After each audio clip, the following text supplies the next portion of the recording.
এই বাংলাদেশে আর কোনো ফ্যাসিবাদ স্বৈরাচার যেন পুলিশ সদস্যদেরকে দেশ এবং জনগণের স্বাধীনতার বিরুদ্ধে ব্যবহার করতে সক্ষম না হয়। স্বাধীনতার প্রথম প্রহরেই পুলিশের রক্তে রঞ্জিত এই মাটিতে দাঁড়িয়ে আসুন আজ আমরা আবারও নতুন শপথে অঙ্গীকারবদ্ধ হই।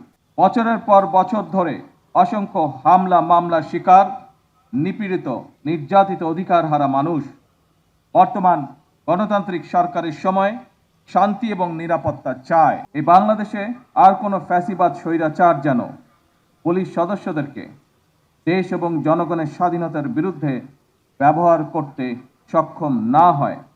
স্বাধীনতার প্রথম প্রহরেই পুলিশের রক্তে রঞ্জিত এই মাটিতে দাঁড়িয়ে আসুন আজ আমরা আবারও নতুন শপথে অঙ্গীকারবদ্ধ হই। বছরের পর বছর ধরে অসংখ্য হামলা মামলার শিকার, নিপীড়িত নির্যাতিত অধিকারহারা মানুষ বর্তমান গণতান্ত্রিক সরকারের সময় শান্তি এবং নিরাপত্তা চায়।